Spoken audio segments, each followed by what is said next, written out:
Bakers, in this final round, we asked you to create a cake world worthy of Dr. Seuss. Cameron, tell us about your cake. I did a stack of crisscrossing books, and I loaded them up with characters. I've got the Grinch and his sack of presents, the Lorax, and he's protecting his trees. I've got Horton, and he's got his clover and the Cat in the Hat on top. For the flavor of my cake, I did our vanilla cake, vanilla buttercream filling, along with fresh sliced strawberries and blueberries. I love, love, love your vanilla cake. Every crumb melts in your mouth, and it's just delicious. But the frosting is very gritty. I can taste the powdered sugar. But the cake is very well structured, and I think it's so colorful and fun and playful. However, Horton the elephant has no sense of humor. You executed it correctly, but the whimsy is lost. Everything is symmetrical. And the books look like law books. They're so heavy. So you're almost too serious. I think your cake visually really screams Dr. Seuss. I love how many characters you were able to incorporate. I love seeing the things, the Grinch. And while the books are large, what I liked about them is how much they were a star of this cake. Your cake is beautiful. It is delicious. The berries add a nice, vibrant touch to it, but your frosting is painfully sweet. Cameron, thank you so much. Thank you. Sarah, tell us about your cake. We wanted to continue the celebration of this new character that we're welcoming. So we started with the pet store on the bottom. And we have the Umbrellox, we have the Lorax up top, and the cat is balancing green eggs and ham while he's trying to feed his new pet. And our flavor is chocolate turtle cake.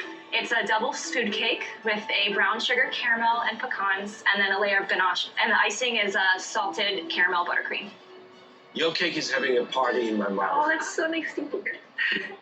All those different textures and flavors, amazing, really great. Thank you.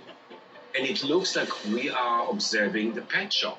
But it would have been better to do the cat in black and then a few lines fading towards the stomach. Right now, it looks a little bit like a zebra or a tiger.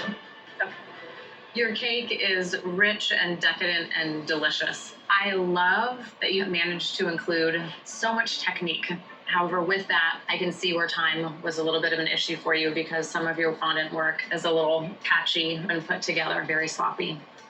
Well, I too enjoyed the cake. It's just beautiful. The frosting, I think, was my favorite part.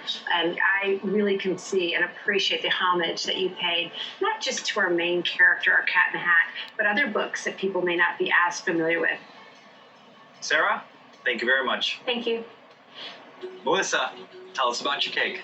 For our cake, we wanted to take the new characters from the book What Pet Should I Get and introduce them to the world of Dr. Seuss. So they get to see the green eggs and ham, the Cat in the Hat. We actually painted a page from the actual Grinch book, and then the kids are kind of resting at the top of the cakes in awe of this amazing world of Dr. Seuss. And then for our cake, we have a vanilla bean buttermilk cake with a salted caramel filling. When I first looked at your cake, I was a little worried because the sort of caramel layers looked like they got soaked up and I was afraid it was going to be dense and dry. But you delivered a perfect caramel flavor. And when I look at your cake, it screams Dr. Seuss. The attention to detail in every character, whether it's the Lorax and the Trifolo trees and the fish. And I love that you did the layers of the perfect little sculpted Dr. Seuss books.